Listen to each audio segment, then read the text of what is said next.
Hey, everyone. It is Tony. I am back with another amazing episode of Women In. And I am excited for you to meet my guest today. But before we learn more about her, let's tell you what you're listening to. Women In is a podcast that celebrates women and the individuals in their lives who are lifting them up. You're going to hear from all kinds of super cool people in my life, and they're going to share their stories to inspire others to support all the extraordinary women around them. This is a space to be, what are we going to be today? Disruptive? Heck yeah. Forward thinking and change agents for humankind. It is uncensored, fun, and curiosity driven. I often get asked what I'm passionate about, and I'm passionate about a lot of things, but one of which is breaking down barriers for my kids' generation. It's equal parts about my guests and the places we came into each other's lives, whether it be the Kalamazoo Wings, Mindfulness Elevated, Tony Will Coaching, or they happen to be in my family and friends circle today. My guest is, let me move this around. Ooh, we got a lot going on. This is live, well, kind of live, but here we go. Monica Lloyd is the founder of People Forward, a consulting firm dedicated to creating workplaces people love. Recognized as a top voice on LinkedIn and an expert contributor to the Forbes HR Council, she brings a unique blend of energy and expertise to her clients nationwide, inspiring people and businesses to level up. With a natural curiosity and talent for appreciative inquiry, Monica is passionate about challenging companies to break free from traditional norms to drive performance in her modern work world. Monica, hello. Yeah, take a breath after that giant bio. It always looks so short on paper and then so long when someone's reading it. Isn't that right? Isn't it weird? Isn't it weird to hear your bio read back to you? So weird. I always tell people when they're reading mine, I'm like, yeah, you can just stop there because I'm uncomfortable. Yeah. This is Monica. She's my friend. Hey. Done. This is why I love this podcast. We're not even like how many minutes, we're 2 minutes in and I'm already learning new things about you. Like Forbes HR Council. I need to hear about this. Tell me more about that. Let's go right to that. Yeah, of course. So I have a huge passion for giving back to the HR profession and to people. I want to just change the world through the human experience. That's really just like my personal mission in life. And so every opportunity that I have to be linked in to places where I can offer thought leadership or perspective and learn and be a part of groups. And so the Forbes HR Council allows me to do that. And it's really a group of, high-level HR leaders from across the globe. And we connect for our quarterly meetup, and we're a part of individual little groupings of areas of interest almost. But we have our cohort of about 35 people, and I love getting on those calls, and I feel validated and refreshed and challenged, and it's just like brilliant, bright minds coming together, and it's awesome. I love being a part of it. And being a part of that team, what we're able to do is contribute to HR Council posts, and share our thought leadership in that space. And if it's picked up, then it gets published on one of the council posts. So it's kind of fun. So HR, for if anyone's wondering, is human resources. So how did you get involved in that? If someone is listening and they work in human resources, if they're like, how did she do that? Where do you point them to? Yeah, just the Forbes Council's website. So Forbes has a variety of councils, and you can check it out. And there's like a little application process, and you can submit to be a part of it. I've graduated to this. So when I first started in HR, I started with my local chapter, right? My SHRM chapter, Society of HR Management chapter. So I'm in Kalamazoo. So it was KARMA, the Kalamazoo HR Management Association. And so I'm the type of person that likes to level up, just like I like to level up businesses. And so I love to get in and try and experience it and then say to myself, what's next? So that's how I've kind of grown to this area. And so, you submit your resume and all that stuff. So it's exclusive, but also not at all. And if you're interested in HR and have good HR background and experience, you should certainly check it out and apply because it's fun. Yeah, that is really cool. We, because I was so into your bio, we leapfrog right over the first question, but that's okay because it's my podcast and I can do what I want, right? I love that. And you have a podcast too, and we'll get to that. With your fabulous husband, who was a guest on here as well. The podcast episode is not aired yet, but it is in the lineup to air. And we'll talk about that too. But how did we meet? Man, I mean, I feel like we've seen each other in passing for 15 years. Yep. So I think that the first time we actually really met was at it was a fundraising event of sorts at the Radisson, and you were, I think, on your sober journey, and I was at the bar ordering a drink, and you were, sitting there still having a chat, like totally regular, which for me was also inspiring because I have always felt like you socialize around alcohol. And so to see someone very effectively socializing without alcohol was just like, I should maybe consider that more often than not. And so that was like my first kind of impression of you in that space, but had heard your name for forever from Clarence and, LinkedIn and around town. And so we made the introduction, and it's just kind of been ships passing in the night and in the day for the next 10 years. Yeah. Well, and that's the thing, like Kalamazoo is a small town-ish because, born and raised here, but there are times when I know you run into this too, but I can go out and not run into anyone I know. And but then there are times, and it's usually when my kids or young adult kids are with me and they think, Mom, you know everyone. And I'm like, no, really. I mean, there are people that I know of that I haven't met, or I know their significant other or whatever, and we pass each other like in our small-ish town.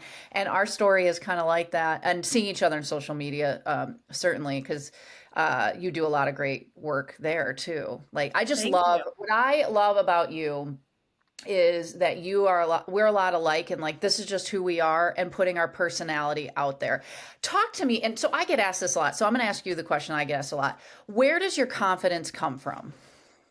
Yeah, I do a lot with behavioral science, and this is like I'm a nerd out just a touch. I do a lot with behavioral science, and I'm naturally wired as a confident person. So I use a certain tool, and there's a certain drive. If you're high in that drive, it's the only drive that really their confidence comes from within rather than external. And I just happen to be high in that drive.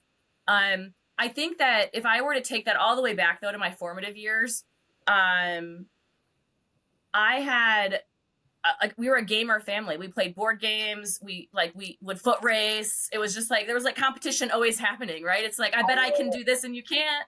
And, my dad is just like a, big kid forever. And so we're constantly just going back and forth. And I think that that's confidence building because you find out that number one, you can do it. Number two, you can try. And if you don't win, you're still alive and you don't fail. And so I've learned, and through experience and over time, that, you know what, if you really want to change the world the way you say you do, you have to be yourself. You have to show up. But hey, it has been a journey. I mean, imposter syndrome still to the max, right? It's like, am I going to be cool on Tony's podcast because she's so cool and doing all these things, right? And it just like, it comes up. And when I tell people I have imposter syndrome, they're like, no. I'm like, yeah.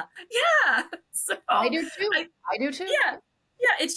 It's always kind of been there. And then honestly, I think it was started to be recognized as a really cool and good thing. And so then that made it easier to kind of double down on letting that part of me just come out. But sometimes it comes out a little too fast, depending on who I know and how long I've known them. And, if they don't understand me and my heart, it can be like, who's this lady trying to take over everything? But, it's in there. No, I get it. I want to nerd out on this behavioral science tool because I find this stuff fascinating. So what tool are you specifically talking about? Yeah. So my consultancy, we use a tool called Predictive Index. Yeah. Okay. And so behavioral science is all the same science, right? Strengths, DISC, all of it, Myers-Briggs, Enneagram, it's all the same science. It's just a matter of how it's packaged, how it's operationalized. So it's a tool that I use with my consultancy because we're able to really help organizations use it and own it and integrate it. It's also simple. And I had my first PI readback probably 15 years ago. And it was when somebody was reading my results back to me. And it was the first time, I would say in my life, or that I can remember, feeling like, oh my gosh, I'm not weird. I'm just wired this way, right? And my family's wired much different than me. And so growing up, I was always the black sheep, and I was always call a spade. And, Monica's like tough and exterior and all this and that. And it was different. So I always felt like a little othered. And so in that moment, when someone like read how I was wired back to me, and I'm like, oh my gosh, I'm okay. I'm not weird. I'm wired this way. That was actually the very first talk that I delivered on my journey to keynote speaking. Was I'm not weird. I'm just wired this way. Is that the name of it? Yeah. I love that. That's cool. That is it. I totally. So I've taken predictive index. I'm going to now dig out my results. I just took it maybe 2 years ago, but Yeah. I love a good tool like this. Like, Mm-hmm. so my dad was an executive coach back when I was growing up. So I took Strength Finders at 13. I took disc Yes. assessment. I've got it all, and Yes. I'm gonna dig in because so when you went back to your results and you were normal, right? You weren't weird, and there was this drive in there, what you were talking about, like how you're hardwired. What was some of the language repeated back to you where you're like, oh, I'm just hardwired this way that made you feel good? Yeah. Yeah. Assertive, fast paced, like popcorn communication from time to time, uh, excitable and enthusiastic, um, fun, just builds trust quickly with people. Things where, super competitive, um, thing, things that in all science, right, all people, there's the flip side to every coin, right? Things where it has served me so well in getting where I am in my career, and things that have completely bit me in the butt because I didn't know how to manage them well, right? So when you work on that self-management, then you start to really just be this unicorn of people are like, what's wrong with you? Why are you so great? It's like, well, because I understand myself enough to be able to self-manage, and I can read you enough to be able to self-manage and give you more of what you need and that sort of thing. And also, I miss it all the time, but I can recognize it faster when I miss it, and I can make up for it. So, but my family is very much like this caring, stable, let's do everything by the book, no risk. And I'm very much like, no, like you're doing it wrong. We need to do it better. Let's figure it out. Push, push, push. Go, go, go. Faster, faster, faster. And so it was just always weird, growing up in that space and having it be like, Monica's just forceful. Like, Mhm. well, I'm driven. Yes. And I don't know how we're not related via DNA because everything you just described, I feel like I'm like, yes, yes, and like to all the things. And I too describe myself as a black sheep. And so being a woman and being like struggling with imposter syndrome and starting to understand like why you are the way you are through tools like this, and then the self management, which I want to talk more about because with age comes wisdom. And I think that's part of this, right? Because we're deeper into our career. How have you grappled with being a woman and having these labels, right? Like these labels of being, what I'm hearing is sometimes you were told you're too much. Mm-hmm. So how did you work through that? Like and do you believe you're too much as you've learned more about yourself? Mm-hmm. Yeah, great question. So I think education and information is the best way to resolve things, understand things. And so, how I've kind of grappled with that is learning more about societal shaping, learning more about what it means to, grow up in the American culture, learning more about how we are steeped in the patriarchy from like birth, right? And not I'm not the person that's like, down with the patriarchy, and like there's things that I believe about that and don't believe about that, and that's fine, and it's reality, right? I mean, how we are brought up in America is very much, informed. It informs how we think about ourselves.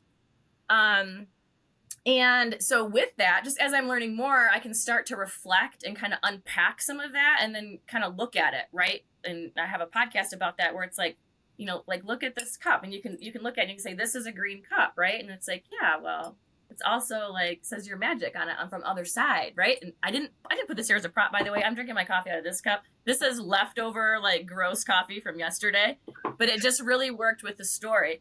Yeah. So I love it. the information around that, and then like wanting to be a leader. I've always been a natural leader, and wanting to say like, how are you going to show up for you and the people who like you and are around you, and is this how you want to show up?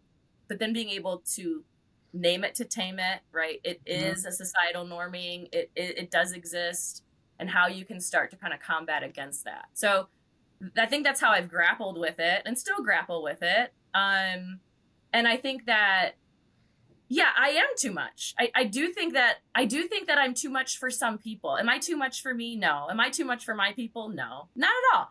Right? And like sometimes people like bold flavors and sometimes people like the thing that they know and they're comfortable with, right? And sometimes that's the same thing. And so that's one thing that I've really had to dig into is show up as you because you don't want to be liked for something that you're not, and then now you're just expected to put on that front and it's exhausting, right? And I feel I have a new empathy, not a direct line empathy, but an empathy for folks that are asked to cover all day long, right? For how they normally are and how they would like to show up, but all the shaping that happens that says be different. It's tough, and I want to be able to uncover that wherever I can. Totally agree. I get asked about that. Like when I landed in sports completely on accident, it was like one day I was like, oh my gosh, this suits my personality so well because I got to show up as just Tony. I have a background in banking the first 13 years of my career, and banking in my experience, and I know your husband and I share this in common. In my experience, it's like it is very prescriptive, and it is like it was just like you in this box, and sports isn't like that. And so it was just really cool to just be authentic.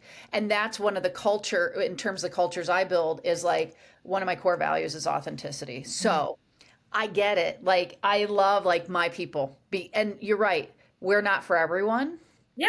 And we are too much sometimes. But those people that like that, they're gonna be our people. Yeah. And the others won't. And that's okay. Yes. And there's also people who I think are like, potentially too little, right? It's like, I want more from interactions with I want more challenge. I want more stimulation. I want more something. And I value the human experience and I value humans as humans. And sometimes like we decide like, wow, I really feel energized when I hang out with that person for whatever reason. They might not even have big energy, but for whatever reason, right? And so I think the term that we often don't talk about is too little. Also, too much, right? And so there's a spectrum for everything, and somewhere we're on there.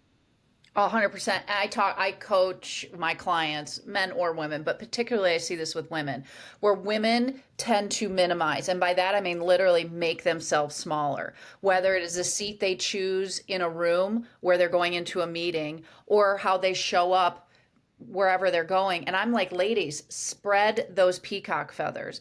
And that doesn't mean you have to be the center of attention. It can be your definition of what that is, but don't make yourself smaller. Just be you, and that is good enough. Like just be you. And so it is true. On both, everything is a spectrum. Literally, literally. Yep. So you mentioned your podcast. So tell everyone the name of your podcast so they can start to follow it. Yes, thank you. It's called People Mavens. It's the podcast by people for people. And we talk about all things life, love, and leadership. And so it's Clarence and I, and we do it together. Yeah, that's fun. And Clarence shared a little bit about it on the podcast too, like kind of how you guys dreamed it up, like date nights, and you were like talking, you get these really great deep conversations. You're like, we should be recording this. Yes. And it's so cool that you all do that together. Josh and I have kicked around podcast ideas for years, and we just haven't made it happen. But he's been a guest on mine, so that's really all that matters. Yeah, that's perfect. Yeah, you're killing it. Keep it up.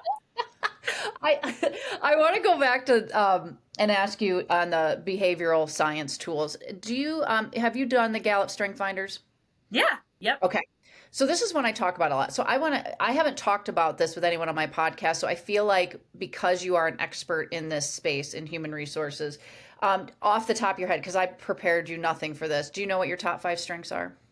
I know what my top is. I don't have my 5 ready available. My top is activator. Okay. Is achiever in your top 5 or 10, do you think? It's definitely in my top 10. Inspiration, or not inspiration, like intuition is in there, relation is in there, strategic is in there. Yeah. And do you find, like, as an HR expert, and you talked about predictive index, but there's a lot of different tools. So, Mhm. and Gallup to me has been kind of a tried and true classic. Predictive index, I really enjoy. I consider, and maybe I'm wrong, but I'd love to hear your take, more modern. So, if someone is like, I want to do, I want to learn, I want what these women are talking about, where can they go? And what would you say the difference is between, say, a predictive index and a Gallup? Yeah.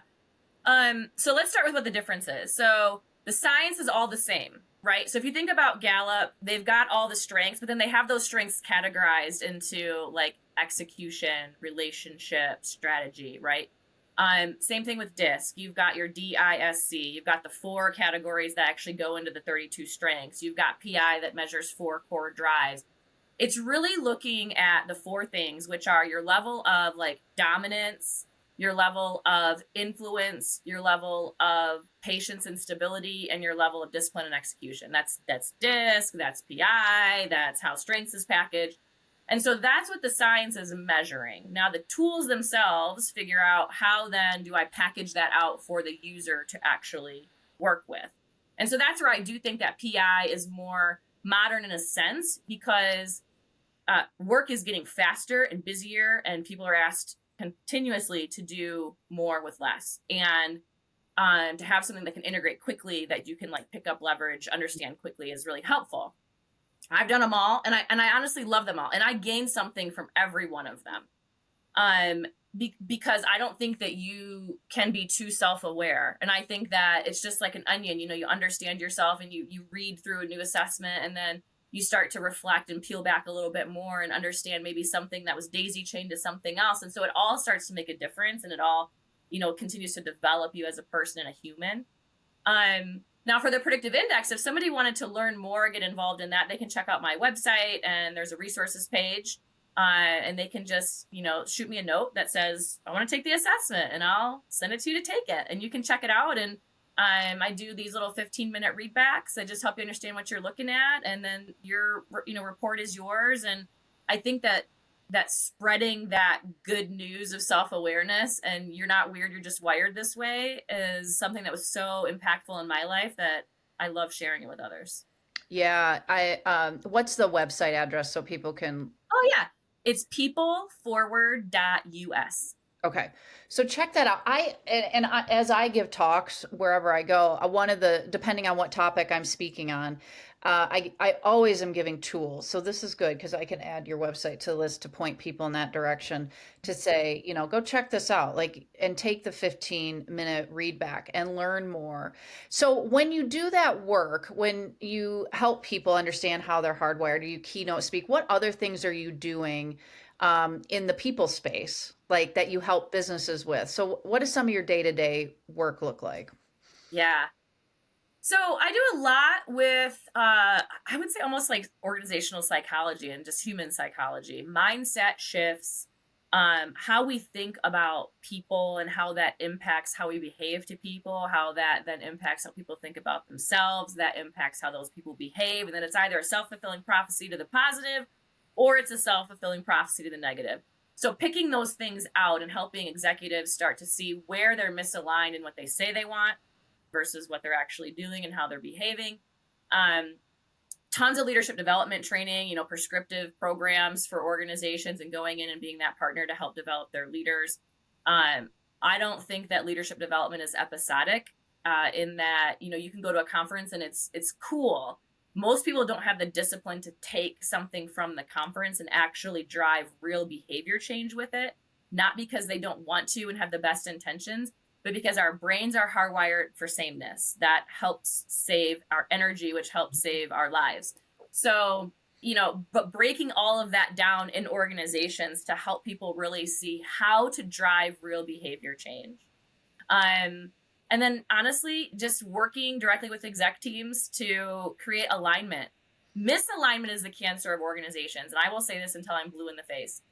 People can't usually put words on misalignment, but they feel it. My organization's asking me to do this, but when I do it, I get in trouble. My organization wants me to do this, but there's no funds or resources to do it. My organization wants me to do this, and, but everyone else is behaving this way. And so when there's that misalignment, you lose productivity, you lose ROI, you lose bottom line. And so helping people see where there's misalignment in their full people system, which is, I have it defined as about 12 different specific areas in your talent and people system, to start to identify that misalignment and create alignment, and then watch those results fly. So that's the work that I love to do, because it's big picture, it's problem solving. I get to be creative. I get to take control, like all those things that are like, yes, that feels so good to do those things. Wow. Well, and that's a big task. Like when you're talking about like behavior change and then people, and you're absolutely right, because I coach clients in my on my side hustle with lifestyle change. And then I do professional development coaching as well. But it's like one of the questions I get asked is like, okay, I keep getting stuck. I want to make this change. And I'm getting the right tools in place, or the people, but I can't seem to get out of my own way. And Mhm. and I am obsessed with all things the brain and psychology. I find it so interesting. And you're absolutely right. The brain wants us to stay in the same space because or the same lifestyle. It uses less energy. Yes. Yeah. You and your brain can take something that's new, which there's like science behind it, but it takes about like 80% of your brain energy to process something new. But when it can make it a habit, it pulls it down to your lower part of your functioning brain. It takes far less energy, like below 20%. And so when we have so much that we're expending that brain energy for, which from the amount of energy your brain uses relative to your body is even larger. Like your brain is literally wired to not change because it's trying to survive. Yes. So going back to what you and I were talking about at the top, or you had mentioned about me quitting drinking, that like Oof.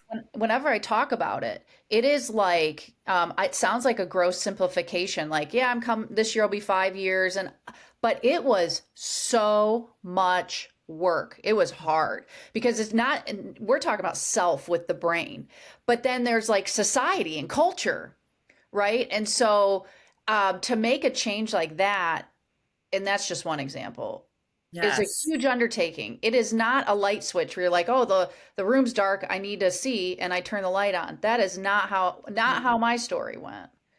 Mm-hmm. So when someone wants to change their behavior in some way, shape, or form, my example is drinking.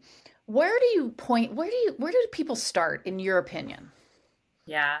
Self-reflection, what it says about you if you are unable to make the change or able to make the change, right? Sometimes people avoid change because they're worried that if they try and don't actually do it, then what does that say about them? And so then they self-protect, and they'll say, well, I'd rather just not try, because if I try and fail, then it's just like in third grade when little Johnny told me I wasn't, good enough on the kickball team. And it, like, human experience informs all of it. So getting into that reflection space first, always starting with self-awareness and the hard wiring. So we always use predictive index as a part of that, because then we can start to see where our natural tendencies fall. And then we can start to build plans and strategy for where we want to go, knowing that we're going to fall off here. Like, based on how you're wired, you're going to fall off here. Monica, if you're asked to do something every single day at 10 a.m. that's super consistent, you're going to fall off at day 3, maybe day 7. So what are you going to do when you fall off, right? And so we can start to identify, based on how you're wired, your natural behaviors, where you want to go, what you want to do, what behaviors are associated with that, where we're going to miss it, what we're going to do when we miss it, and how we're going to build the plans around it. So very much a systematic approach. Like, if you're only relying on feeling, you're never going to do it. And so we No. have to build the plans and strategy for execution. I often joke, I mean, it's true. Like if I only did the things I felt like doing, I mean, come on, there wouldn't be Yeah, much. It'd be sitting around drinking coffee and watching true crime. 100%. Yeah. And Right. I'd be happy for a moment, right? But then I'd be missing out on all the other things, because memories are short and feelings are weird, and Yeah. That's your next keynote. yeah, memories are short, feelings are weird. That's a good topic. It's a good one. Better write that down. What you're saying though, and what I'm hearing is that behavior change is work. Oh, so much work. And that's why so many people don't do it. And if it was easy, everyone would do it, right? And we'd all be next leveling up, and we'd be brand new, bright, shiny people with, new bodies, new skills, new experiences, new jobs. We'd be that, every, 18 months. But it's so difficult, and people get stuck in ruts, and it's completely understandable why. And we beat ourselves up because we're so used to comparing to everything we see online and on the internet. And, we have people that we're rooting for, but we're also like angry that they're doing better than we are. And like all this crap that is human. Right. And it's hard, but you have to decide, and then you have to keep deciding, because one decision will not carry you all the way through. No. It's just won't. Well, and here's the beautiful thing. The brain is plastic. Yeah. So we can, and that was literally discovered. Like there's this great book called The Power of Neuroplasticity by Shad Helmstetter. And he talks about back in the 80s, like introducing that concept. I'm sure there's other authors too, but and you can check out online. There's videos of the brain like showing new connections being made, but this wasn't until the 80s. Yeah. Right. So you think about and I was born in the 70s, right? So, and like you think about my parents' generation and then their parents' generation, they just think that's how you are. Correct. Like, yep. So how cool that we live in a time where we know that we can retrain our brain if we do the work. Yes. Yeah. It's repetition over time. That's how you train your brain. Yes. And let's say that louder. Time. Yeah. Over time. Yeah. TIME, all caps, like we're yelling at you everywhere. Right. Yes. Because how many times do we say, okay, I want to lose 10 pounds and I need to do it in a week? Like, I mean, I'm exaggerating, but we want it right now when we made the decision, but it really will be like a year from now that those 10 pounds are off by doing so many behaviors consistently over time. Yes.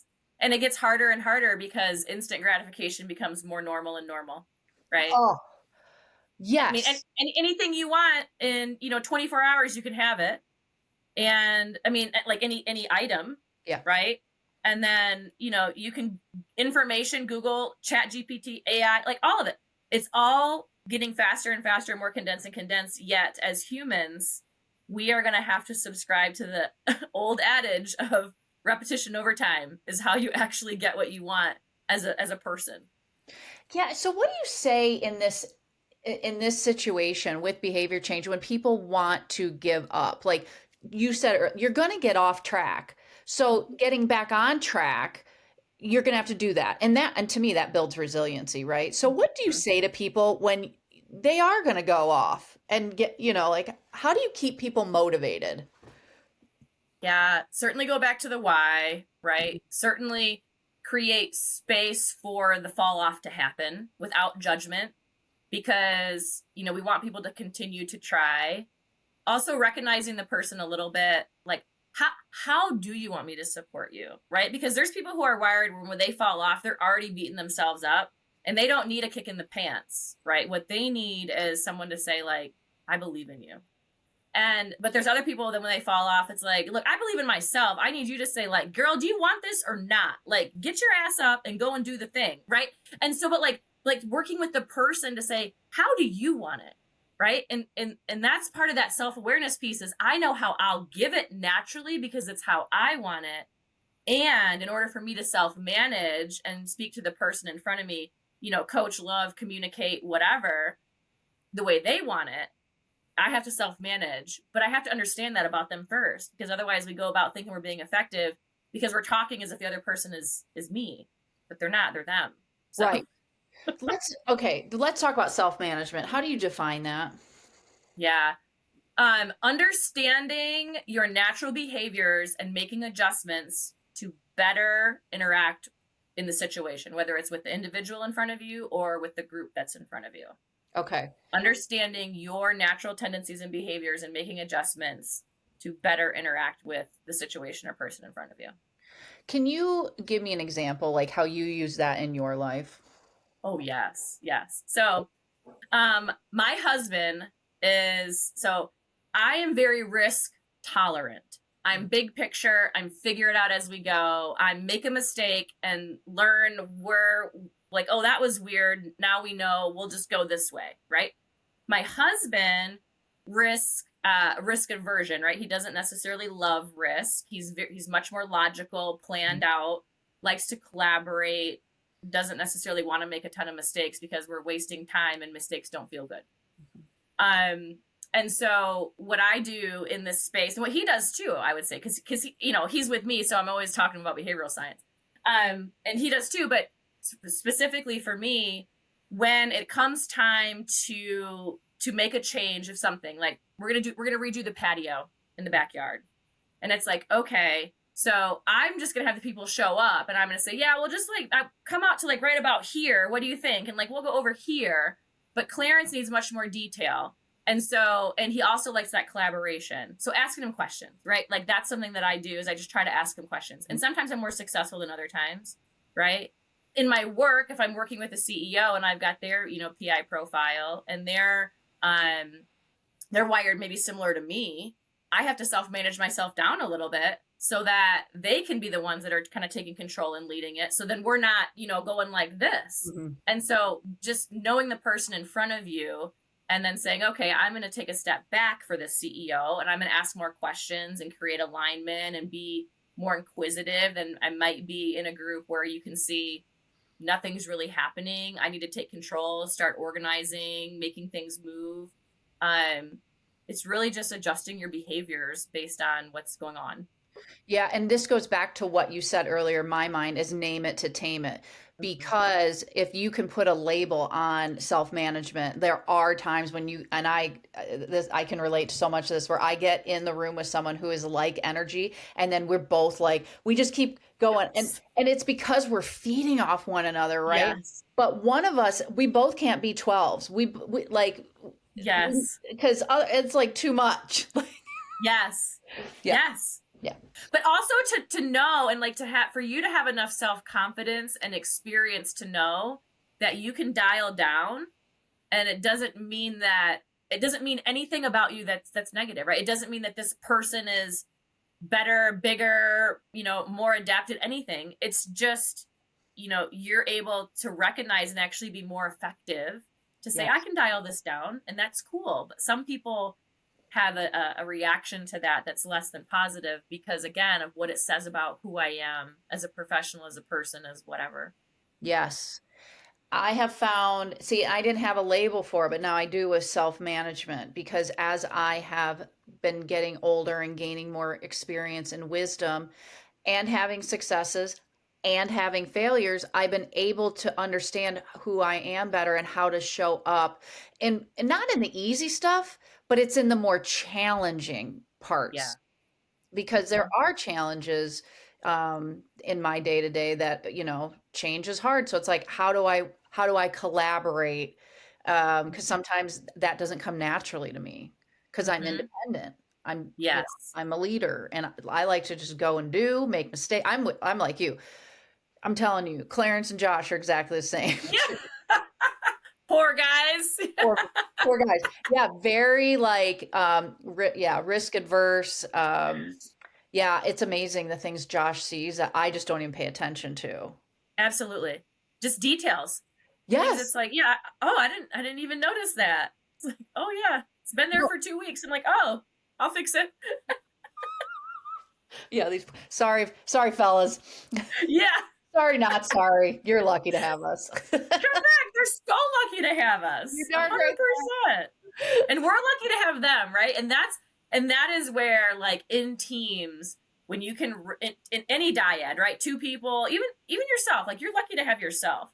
But in teams, we can start to really appreciate the difference and like leverage it and like see it applied, and how we all elevate, and how my desires to win are elevated when I can be more effective with this person that's different than me, but I understand why, right? And their desire to get it right is elevated when they understand me and how I can help contribute to that. So creating that like awareness, empathy can be so impactful, and we all need each other. And even the people that are hard to work with, we need them. We do 100%, because there are times where I'm in those moments, whether it's my partnership with my husband or at work with certain challenging conversations. And I literally say in my head, I'm growing. I literally am growing through this. Yes. But I value that. That's one of my core values. Yes. And so I would say too that I'm always coaching individuals. Well, do you know your core values? And it's okay if you don't. There are resources out there. Just Google core values and pull the 5 or 6 out that really speak to you. And those can change too, by the way. You don't always have to be that. Yes. So yeah, so good. I love what you said about even loving ourselves in a sense. Like we often fight ourselves. Oh my gosh. Yes. And we're mean to ourselves. And we talk to ourselves in a way we would never talk to somebody we cared about. Right. No. That self-talk. Yeah. So, okay, Monica, I want to know about some of the women in your life, and then I want to talk about who you are as a woman. And by that I mean, so first let's talk about who are the women that really had a hand in making you the Monica you are today. Oh my gosh. Yeah. And this is very interesting because I historically just don't have good experience with women, right? It started in middle school, right? Just like all the way back there. So I've just always been a guy's gal. When I think about that question though, some very distinct people come to mind. One is my old boss at the credit union. So I worked in credit unions too. So Clarence and I were in banking like almost the exact same amount of time. Her name's Sherry Yingling, and I still call her to this day, like when I'm in a pickle or like a spiral, and she just always pours into me. And it just this rudder that like just kind of like pulls you back to center in a way that's so nuanced and perfect for me. So definitely from a career perspective and that Sherry. Cassie Goodman's my best friend. We met probably 5 years ago, and I feel like it's kind of the vibe that you and I have, but the first time where I really engaged with a woman that felt a lot like me, where you could just cut through the bullshit. Like there was no extra, I don't really like the term drama, but I just don't have a better word for that. But just the extra like energy that you have to give to like make sure that everything's working and no one's mad and what's wrong with that person.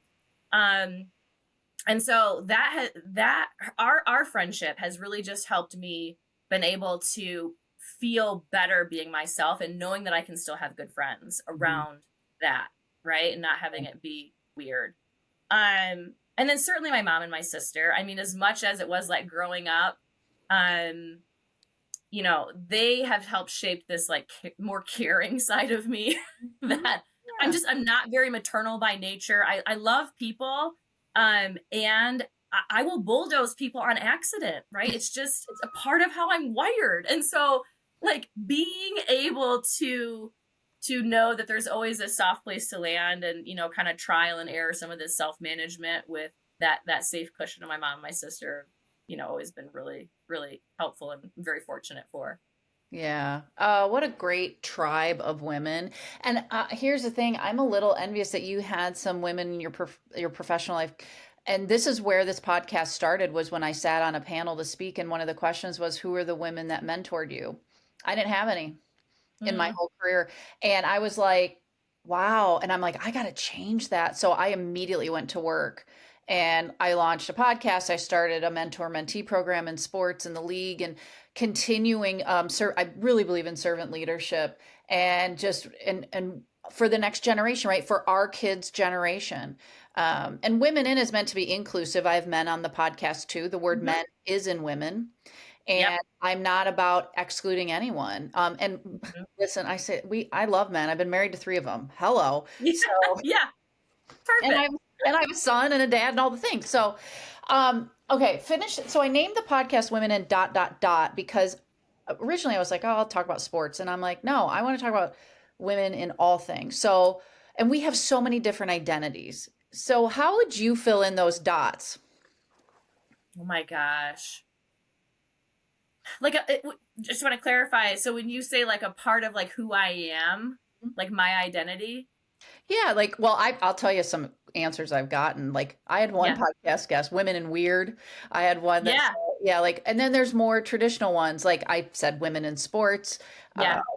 Got it. Okay. Yeah. I would say women in everyday adventures. Oh, I love it. I'm not like an adrenaline seeker, but I love adventure. Like, let's go to the farmer's market and see what we'll see. It'll be an adventure, right?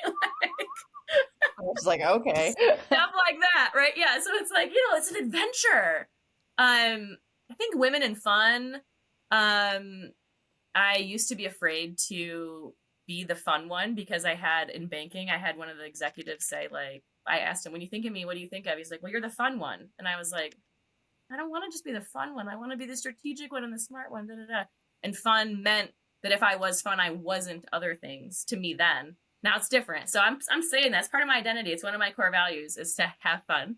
And then I think women in problem solving, right? Women in creativity. I resonate with that so hard. I love problem solving. I love creativity. In all things.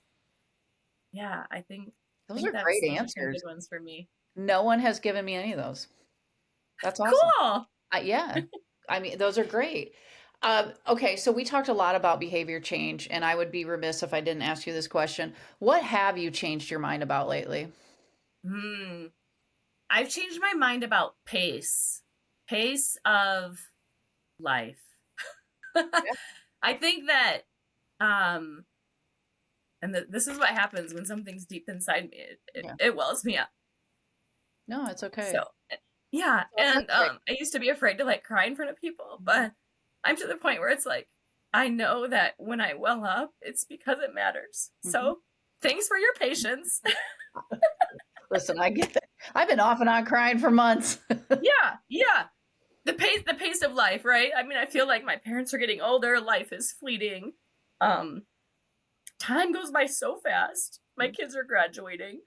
It's just like everything, and my whole career to this point, it's been pushing the pace, push the pace, right? More, higher, like maximize. And when I saw this question, I was like, like what is it? And I think it's just to slow down and like know that if you're not pushing the pace, like you're still good enough. And like if you're not at the top, you're still good enough. And like if your salary changes, you're still good enough, right? And it's like all the things. And so I've changed my mind and I've changed my outlook on pace and how I'm deciding to move through, my 40s, right? So I turned 40 April of last year. I'll be 41 next month. Oh. And just figuring that out. I have so much respect for that answer because that's what I struggle with. And I'm coming to it now. I'll turn 47 June 1st, and I just lost my mom. So now I'm going to cry, and I haven't cried on my podcast yet. So yeah, I just lost her 6 weeks ago. And my baby's graduating, my last one from high school in May. And I get it, right? Like I totally get what you're saying. Climb, achieve. And sometimes I'm just tired and I don't want to miss, I'm going to use your words, any adventures because I'm so busy achieving. Yes. Yep. And like, we only got one of these things called life, right? And it goes fast. And if you're not careful, like Ferris Bueller says, right? You gotta look around every once in a while. Yeah. You do. Yeah. And so as you look at this, as you're moving into year 41 of your life, how do you slow yourself down to be more mindful and stop and smell the roses? Or how are you doing that? Yeah. I'm being intentional about creating space, right? So like being a business owner, there's days where I'll work, 12, 16-hour day and just, because you got to do it. And I love the work that I'm doing. But like even today, just in the car, trying to like weave it around people. And it's like, just like relax, Monica, just relax. So I'm trying. Yeah. Yes. It all starts with awareness, right? I mean, it's like recognizing like this is happening and like your pace isn't, you're misaligned with the pace that you are wanting to adopt. And so again, like saying it out loud, defining it, finding the misalignment and rectifying it, right? And knowing that I'm going to still push the pace. But also, you know, like being okay with saying, I want to just snuggle and really do nothing and just drink my coffee and like close my eyes for however long I want to, right? And like have that be okay. And you know, high five yourself for doing it, for making the choice that would have in the past felt like you're lazy or not good enough, whatever that is, right? Which is all the stuff that humans struggle with. Yeah. So just trying to integrate it and being aware. It's hard. It's so hard. But here's one of the things I do, and I have a gratitude journal, and each night I write 3 things out that were wins or something I was grateful for that I noted in the day, and then I write 3 things tomorrow that I think maybe I'm manifesting without getting too woo-woo. But one of the things I write, and it's quite frequent, not all the time, is no rushing. Because I feel to this conversation, I am so sick of rushing through life, and no one's telling me to rush. I'm doing it to me.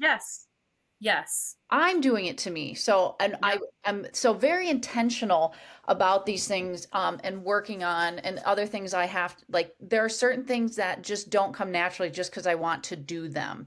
I have to be intentional, putting it in my calendar. I find that works for me. So I will show up for myself or for my family or whatever. So, great tips and tools. And it, again, what did we yell at everyone earlier? It takes time. Yes. Yes. It takes time. I want to ask you, as we get closer to wrapping this up, what are you reading or listening to? Yeah. I recently started listening to a podcast of it's a 3-hour podcast, but I want to listen to it every month because it was so game-changing for me as a business owner. I don't remember the person's name because I'm terrible with names, but it is about essentially turning your business into, you know, multi-million-dollar business. But how he breaks it down is so interesting to me. So, and there's a lot of behavior change. There's a lot of, you know, what we talk about. So it was also very validating and also like, kind of, you got this, let's go. A book that I'm reading is called Everyday Dharma.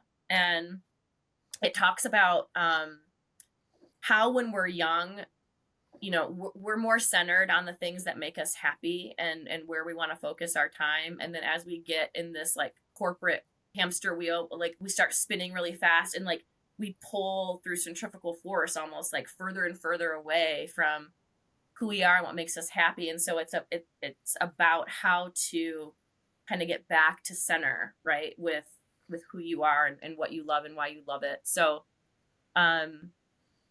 And then of course, you know, Mel Robbins, I put her on in the background all the time. Love Mel. Yeah, she's great. I so down to earth, very likable, relatable. And that's hard for women to do. It's hard for women to accomplish. So I have mad respect for the work she's doing. Okay, this has been phenomenal. Thank you for taking time to come on and just be like authentic and vulnerable and all the things. Like, no, you're not, never too much. You're great. Thank you. Yeah. Yeah. I've made a commitment to myself in the world to just show up as I am because I don't feel like enough people do. And I'm a leader and leaders go first. And so that's what I'm doing. Exactly. I love it. Monica, people want to connect with you. I know we talked about your website, but where else can they connect with you, find you, all the things? Yeah. So I'm on LinkedIn, the Monica Lloyd, and then I'm on Instagram, the Monica Lloyd. There's my website. And you can always connect with me through my website. That'll go straight to my email too. And so peopleforward.us. Catch me on the podcast, People Mavens. We're on Spotify and Apple. Catch me around the country at a keynote. I'm heading to NOLA in April. I don't know when this is going to air, but April of 2025, I might have already done it. Doing authenticity in action, harnessing your unique lens to transform your world and work. So I'm keynoting there. Yeah. Good for Catch you. me around. I'm here.